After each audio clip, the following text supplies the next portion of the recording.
Presiden Prabowo Subianto bertemu para purnawirawan TNI Angkatan Darat dan keluarga besar TNI Polri dalam gelaran acara Halal Bihalal. Presiden Prabowo dalam sambutannya mengingatkan pentingnya membangun bangsa meski sudah menjadi purnawirawan. Presiden mengajak seluruh purnawirawan untuk terus menjaga semangat perjuangan untuk memberikan kontribusi terbaik bagi bangsa dan negara sesuai kapasitas masing-masing. PLT Ketua Umum Persatuan Purnawirawan Angkatan Darat (PPAD) Komarudin Simanjuntak menyampaikan sikap dukungan terhadap Presiden Prabowo dan program-programnya untuk kepentingan bangsa dan negara. Purnawirawan TNI Polri juga menyatakan sikap di hadapan Presiden Prabowo untuk menjaga solidaritas, mendukung sepenuhnya program pemerintah sesuai dengan asta cita, serta mengajak semua lapisan masyarakat untuk bersama-sama mendukung kelancaran pembangunan nasional. Tim TV One mengabarkan.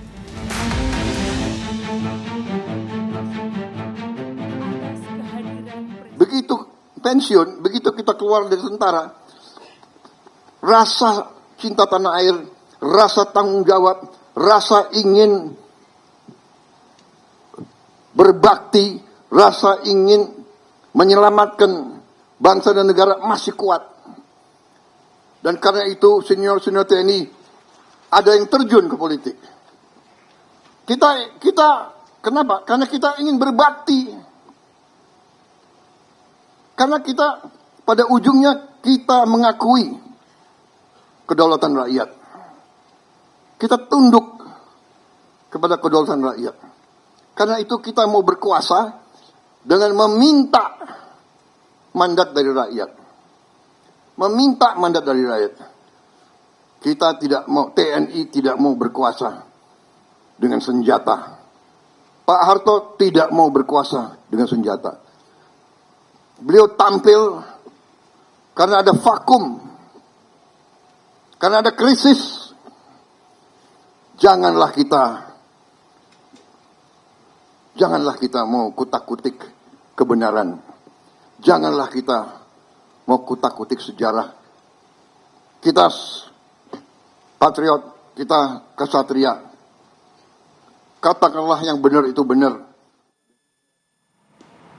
Ya itu tadi ya pernyataan dari Presiden Prabowo. Banyak sekali sebetulnya yang disampaikan begitu ya. Mulai dari masalah perpecahan yang terjadi beberapa tahun yang lalu, sejarah kita, gimana kita dipecah belah, hingga akhirnya kekayaan kita mengalir keluar begitu. Betul. Ya. Kemudian juga ajakan Pak Prabowo juga untuk menyatukan semangat kebangsaan begitu ya, semangat kemerdekaan untuk para purnawirawan maupun TNI Polri lah begitu ya, agar bisa membangun bangsa ini lebih maju begitu. Dan disebutin juga bahwa kita harus berdikari, berdiri di atas kaki sendiri begitu. Salah satu yang menurut saya menarik adalah statementnya yang menyatakan bahwa kita bisa nih swasembada energi begitu. Nah, apakah menarik. Bisa? Harus bisa gitu jawabannya. Ya, kalau ngelihat sumber dayanya sih harusnya bisa ya. Betul. Tapi kita akan bedah lah ya Reza. Dari seluruh pernyataan Pak Prabowo pada Halal Bihalal kemarin, kira-kira apa sih makna atau pesan yang ingin disampaikan? Sudah ada narasumber kita yang hadir maupun juga yang melalui sambungan Zoom. Di studio sudah ada Prof. Siti Zuhro, peneliti senior utama BRIN. Selamat pagi, Assalamualaikum Prof. Waalaikumsalam, selamat Cerah pagi. Sekali dengan bajunya. Kemudian juga ada Maijen Purnawirawan Komarudin Simanjuntak, PLT Ketua Umum PPAD. Selamat pagi, Assalamualaikum Pak Komarudin. Waalaikumsalam, selamat pagi untuk semua, Prof.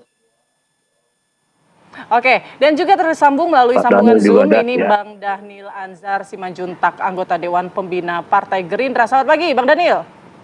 Selamat pagi, Assalamualaikum Putri, Reza, Pak Komarudin Simanjuntak, ini opung saya nih berarti, kemudian Prof. Wiwi. Ya, waalaikumsalam warahmatullahi wabarakatuh. Saya pertama ke Bang Dhanil dulu. Bang Dhanil, mungkin Bang Dhanil bisa jelasin dulu secara sederhana begitu ya, sebenarnya apa sih ajakan Pak Prabowo ini mengajak kita semua untuk, atau mengajak purnawirawan untuk sama-sama membangun masa depan Indonesia yang lebih baik lagi begitu ya? Ya, pertama begini kan saya mulai dari tentu konteksnya ya, konteks dan teks yang disampaikan oleh Pak Prabowo. Konteksnya kan Pak Prabowo sebenarnya sejak awal, sejak beliau masuk politik, bahkan sebelum beliau masuk politik praktis, masih berdinas sebagai TNI aktif dan sebagainya. Salah satu watak politik Pak Prabowo itu adalah menjaga hubungan silaturahim, komunikasi dengan para seniornya. Itu kebiasaan. Itu sebutlah kalau dalam Islam akhlaknya Pak Prabowo. Komunikasi Merangkul terus-menerus ya beliau begitu. lakukan dengan siapapun, baik mereka yang punya sikap politik sama maupun yang punya sikap politik opposite atau berbeda. Nah, misal saya berikan contoh dalam sejarah ya, supaya anak-anak muda yang mendengar perbincangan kita paham. Misalnya ketika Pak Prabowo masih aktif sebagai tentara, masih berdinas sebagai tentara di Kopassus. Dulu di zaman Orde Baru ada petisi 50 namanya. Petisi 50 ini isinya para purnawirawan TNI Polri dan tokoh-tokoh sipil yang sangat keras mengkritik Pak Harto pada saat itu. Petisi 50 itu isinya Pak Ali Sadikin, purnawirawan Angkatan Laut, kemudian ada Pak Kemal Idris, ada Pak Hugeng, almarhum Hugeng, dan banyak termasuk Pak Aha Nasution di situ. Tapi Pak Prabowo yang saya kebetulan 7 tahun sebagai juru bicara beliau itu selalu mengatakan beliau punya hubungan baik dan berkomunikasi baik dengan Pak Ali Sadikin, selalu bertemu dengan Pak Aha Nasution, selalu ketemu dengan Pak Kemal Idris, berdiskusi dengan beliau-beliau. Padahal pada saat itu petisi 50 ini sangat keras terhadap Pak Harto. Dan Pak Harto seperti kita ketahui juga dulu adalah mertua Pak Prabowo, dan Pak Prabowo masih berdinas secara aktif di militer. Tapi kemudian beliau menjaga komunikasi, even tadi saya sebutkan secara politik ini opposite, berbeda dengan bahkan mengkritik keras Pak Harto. Nah, dalam konteks inilah saya ingin menyatakan bahwasannya Pak Prabowo selalu terbuka komunikasinya dengan para pihak, baik itu mereka yang punya garis politik sama dan maupun yang berbeda. Apalagi dalam konteksnya adalah para purnawirawan. Para purnawirawan ini adalah orang-orang yang punya kontribusi besar dan komitmen tinggi terhadap negara, terhadap NKRI. Kontribusi besar itulah yang kemudian dihormati oleh Pak Prabowo. Terlepas nanti beliau-beliau ini memiliki sikap politik yang berbeda, tapi kontribusi besar, jasa besar para purnawirawan ini harus dihormati. Dan Pak Prabowo menunjukkan rasa hormat itu dengan tetap menjaga silaturahim. Nah, ya, termasuk kan kita tahu lah Pak Tri Sutrisno punya sikap politik, mungkin juga Pak Kamarudin punya sikap politik. Itu nggak ada masalah dengan Pak Prabowo. Dan inilah sikap yang ingin ditunjukkan Pak Prabowo, bahwasannya di tengah politik yang antagonistik ini kita harus tetap menjaga persatuan, sikap gotong royong sebagai nilai luhur berbangsa dan bernegara. Kira-kira begitu Mbak Putri.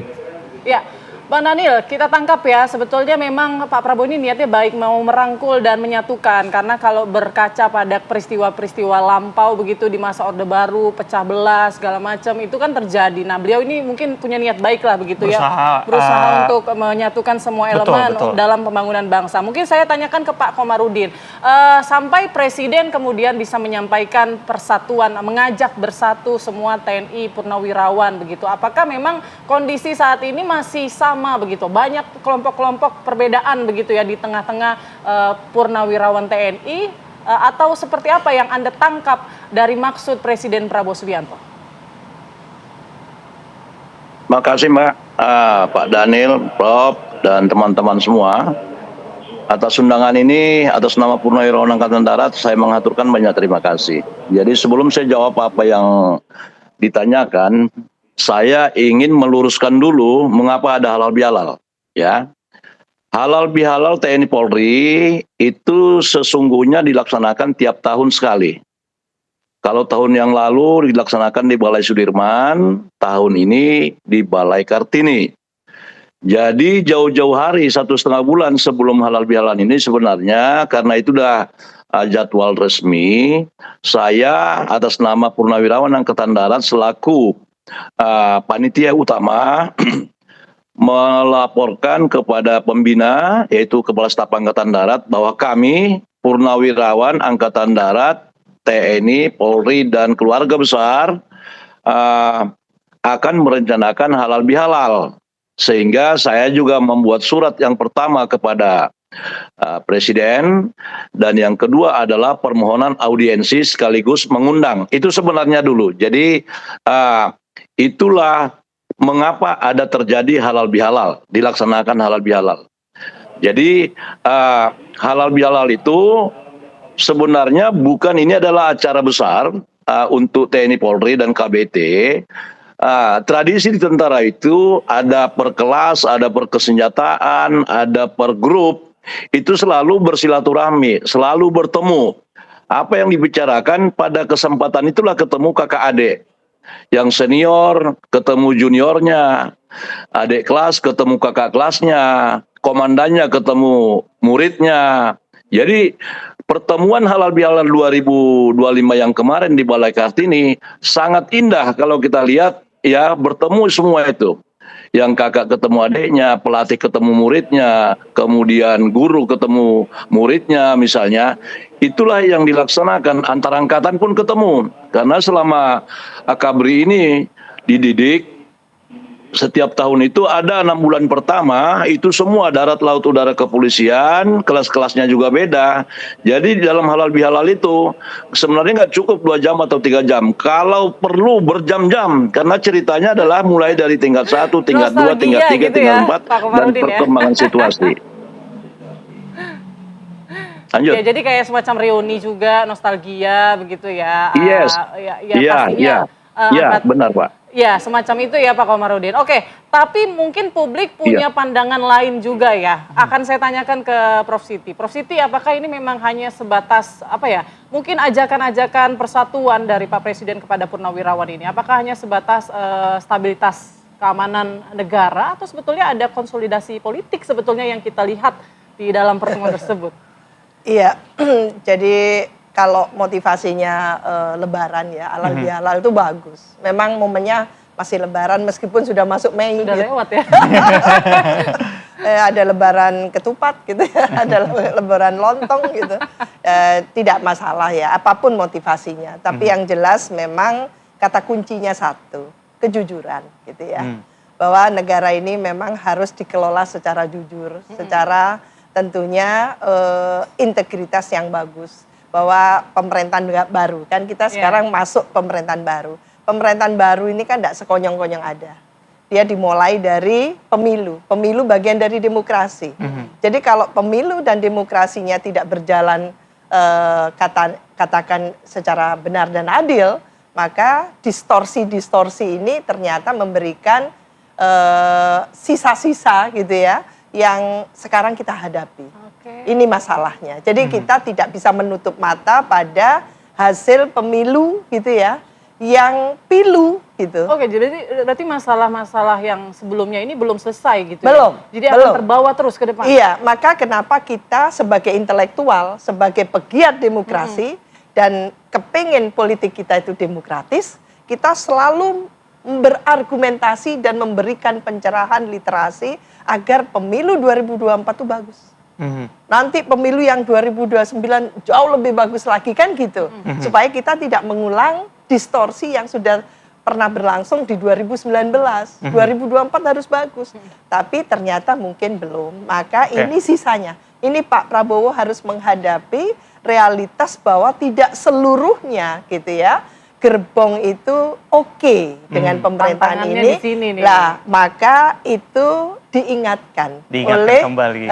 Oleh forum intelektual, forum dari kampus, dari TNI sendiri, bahkan di situ sudah mengatakan 8 poin.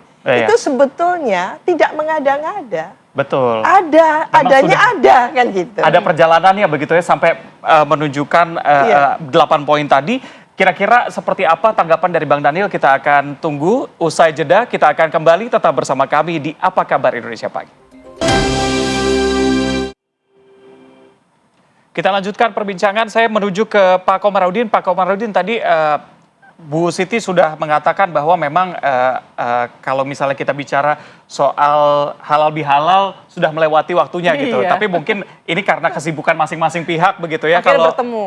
Iya, Baru tapi akhirnya ketemu. Tapi kalau kita bicara soal mengajak dan ini setiap tahun sudah dilakukan begitu ya. Apa yang terjadi perbedaan tahun ini dengan tahun sebelumnya begitu?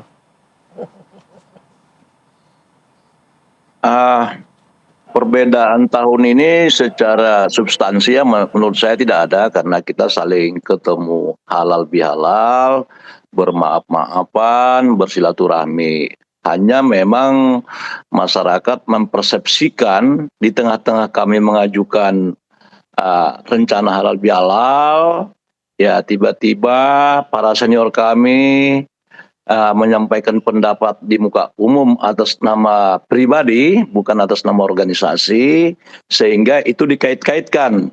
Padahal sesungguhnya ya tidak ada rencana awal kami berhalal bihalal dalam rangka perkembangan situasi. Menyinggung masalah itu, kami sudah sampaikan. Senior-senior saya itu adalah pelatih-pelatih kami yang terbaik pada masanya, sehingga kami secara organisasi menghormati pendapat pribadi masing-masing, tetapi ya, secara organisasi dalam sikap PPAD saya katakan tidak mengatasnamakan. Jadi saya berharap memang kepada para senior yang saya hormati, saya banggakan sampai saat ini siapapun mereka sangat-sangat kami banggakan karena mereka berbuat. Jadi tolong masyarakat, tidak ada kaitan kami berhalal bihalal dikumpulkan karena kami yang meminta sebenarnya, panitia yang meminta. Jadi kebetulan pada saat kejadian terakhir ya dikait-kaitkan. Tetapi itulah demokrasi yang sekarang. Jadi sekali lagi saya perlu sampaikan kepada masyarakat, saya kemudian teman-teman yang lain sampai kapanpun tetap hormat, menghargai pengabdian para senior, karena memang anak bangsa senior kami ini dari dulu udah berbuat menyerahkan hartanya yang paling berharga untuk kemajuan bangsa, khususnya negara yang kita cintai ini. Demikian. Oke, Pak Komarudin, saya mau Anda mempertegas kembali karena saya menangkapnya bahwa gejolak yang terjadi di sebagian purnawirawan tersebut tidak mewakili nama organisasi, begitulah ya, nama persatuan dari purnawirawan ini. Artinya soal isu-isu belakang yang mengkritik pemerintah dan lain sebagainya, Anda bisa menyangkal itu semua bahwa memang pertemuan ini tidak berdasarkan tidak bermaksud untuk menyatukan suara karena ada perbedaan soal isu-isu itu, atau memang tidak pernah kami memiliki perbedaan terhadap pemerintah begitu. Iya, jadi begini Mbak. Ajas-ajas yang ada di dalam pembentukan awal oleh pendiri PPAD, di sana dikatakan ya bahwa politik purnawirawan Angkatan Darat itu adalah politik negara. Jadi semua aspirasi yang keluar dari mekanisme yang benar dari PPAD pasti mendukung kebijakan pemerintah yang sah, Kabinet Merah Putih sekarang ini.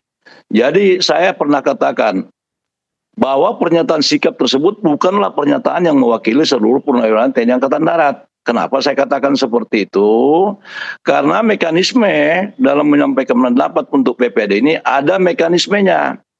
Ya, kami punya badan pertimbangan, punya organisasi, tetapi secara konstitusi setelah mereka pensiun, senior-senior pensiun dan saya pensiun, dia punya hak politik sendiri gitu.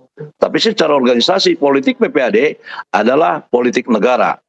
Ya, jadi kami secara organisasi tidak ada pecah. Kalaupun dikatakan buktinya, darat, laut, udara, kepolisian itu berkumpul semuanya. Berkumpul termasuk keluarga besar tentara, dan Mbak bisa lihat pada saat di Balai Kartini semua guyup. Saya kira demikian, makasih. Oke, semuanya solid.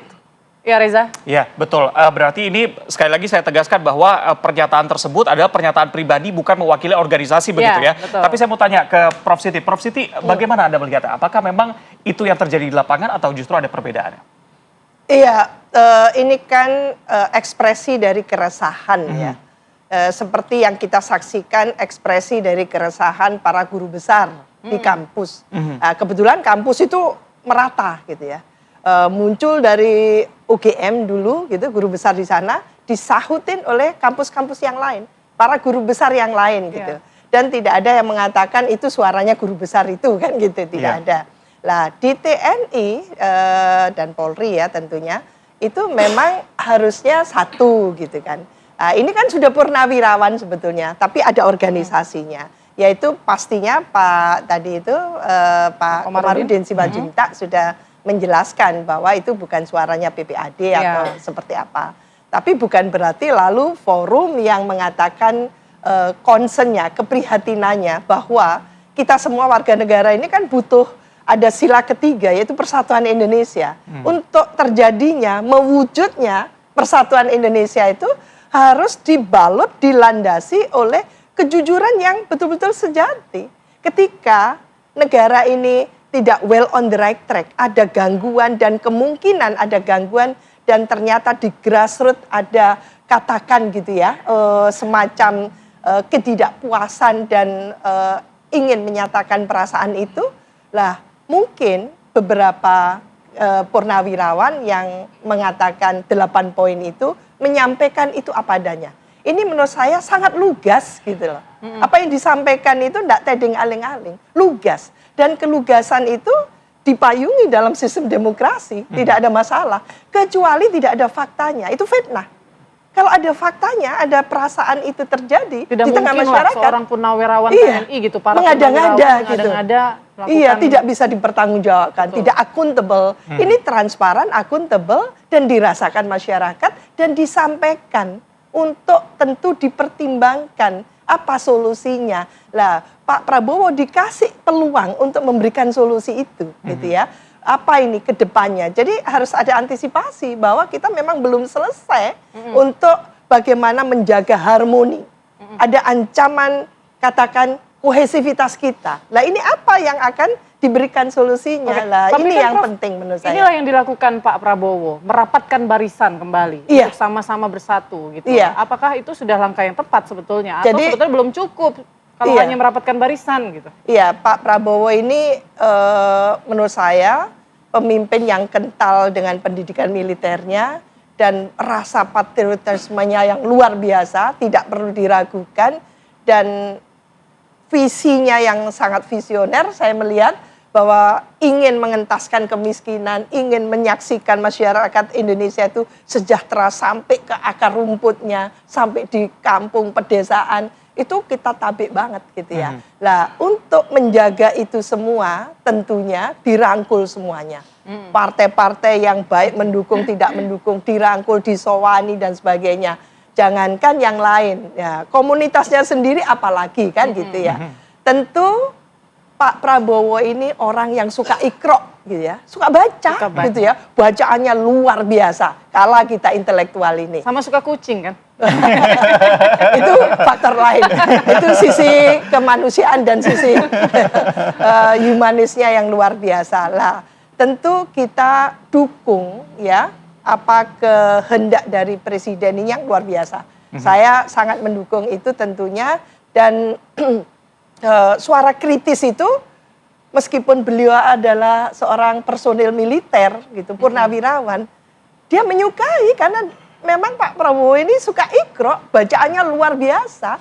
Dan terhadap demokrasi jangan lupa asta cita pertama itu penguatan gitu kan, Pancasila dan demokrasi. Lah ini berarti sudah dipayungi oleh Pak Prabowo bahwa ada kenyataan gitu, usulan-usulannya seperti itu ditopang oleh civil society, oleh para guru besar. Lalu sekarang ada usulan dari 8 poin itu.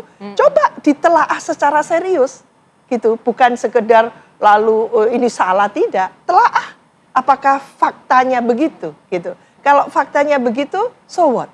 Apa yang harus dilakukan dalam 1 tahun ke depan ini oleh Pak Prabowo. 6 bulan ini kan Pak Prabowo sudah kelihatan oke gitu Iya. ya. Tapi menurut saya Oke, gimana tuh, Prof?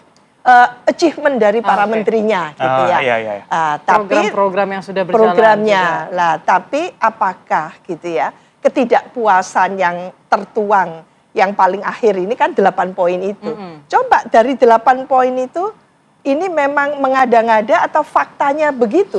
Fakta kok gitu. Saya bisa mengatakan iya, itu yang ada dalam masyarakat. Ada yang mendukung, ada yang masih merasakan seperti itu. Lah Baik. ini yang harus dipertimbangkan supaya Pak Prabowo bulat mendapatkan dukungan yang katakan meyakinkan dari seluruh masyarakat. Ya namanya kita berdemokrasi begitu ya, mungkin ada yang setuju, ada yang tidak setuju, itu Iya. yang hal yang biasa begitu Iya, ya. betul. Kita Iya. ke Bang Daniel. Bang Daniel, ini kalau saya tangkap dari poin-poin yang disampaikan sama Prof ini mengatakan bahwa seperti ada usaha untuk menjembatani begitu ya, ketika memang di publik ada mungkin sedikit gejolak begitu, tapi Pak Prabowo mengambil langkah untuk menunjukkan bahwa sebenarnya semuanya baik-baik saja. Pendapat Bang Daniel seperti apa?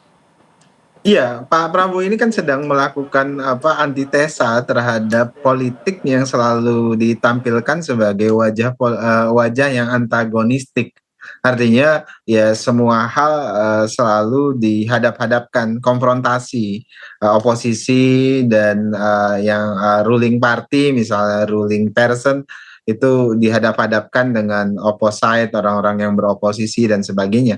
Nah, Pak Prabowo berusaha untuk melakukan hal yang sebaliknya.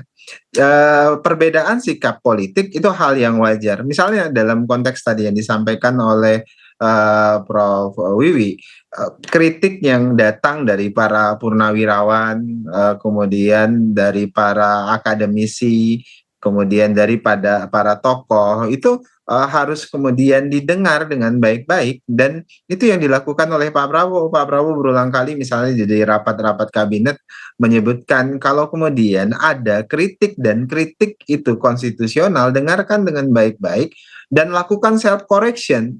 Dan itu langsung disampaikan oleh Pak Prabowo. Misalnya terakhir ya, Pak Prabowo secara terang-terang kan kok melakukan self correction terkait dengan komunikasi para menterinya, komunikasi para anak buahnya, dan Pak Prabowo bahkan mengambil tanggung jawab bahwasannya itu kesalahan beliau. Itu yang kemudian dicontohkan oleh Pak Prabowo terkait dengan kritik-kritik dari publik, dan para menteri punya tanggung jawab untuk sama-sama melakukan self correction. Itu yang disampaikan oleh Pak Prabowo. Perbaiki. Kalau kemudian, jangan kemudian kritik yang datang itu kemudian langsung distigmatisasi, ini nggak suka dengan pemerintah, ini nggak. Itu yang selalu diingatkan oleh Pak Prabowo. Di sisi lain, kalau kemudian kritik itu inkonstitusi misalnya, tidak sesuai dengan konstitusi dan sebagainya, buka ruang dialog, dan Pak Prabowo selalu mengingatkan itu. Makanya kemudian kan sebagian besar purnawirawan misalnya yang datang, secara politik kan semuanya tidak punya sikap yang monolitik, artinya tidak punya perspektif yang sama atau satu. Ada yang secara konsisten melakukan kritik terhadap pemerintah, tapi ada juga yang kemudian mendukung pemerintah, ada yang misalnya sikap-sikap yang terkait dengan 8 poin itu, tokoh-tokoh yang melakukan kritik terkait dengan 8 poin itu juga hadir, dan Pak Prabowo memberikan penghormatan yang luar biasa. Jadi Pak Prabowo sedang mengingatkan kita semuanya sebenarnya bahwasannya ruang politik kita itu adalah ruang dialektika, dan ruang dialektika itu harus digunakan tentu dengan akal yang sehat, tentu dengan niat yang baik. Itu yang ingin disampaikan Pak Prabowo. Oke, memang lebih baik tenaganya atau fokusnya digunakan untuk persatuan bangsa, dan juga semangat yang tadi disampaikan bahwa kita harus berdikari begitu ya. Sumber daya alam banyak di Indonesia harus sama-sama kita fokuskan, dan juga diharapkan tujuan yang tadi dikatakan bahwa bisa swasembada energi bisa tercapai gitu ya. Dan satu lagi mungkin catatannya, mungkin ya netralitas TNI Polri juga kita harapkan ya, persepsi publik tetap baik begitu ya, karena banyak sekali mungkin publik yang mengira begitu merapatkan barisan ini ada konsolidasi politik begitu ya Mbak Siti ya. Tapi mungkin nanti dibahas selanjutnya lah ya kalau kita bertemu lagi ya Prof Siti ya.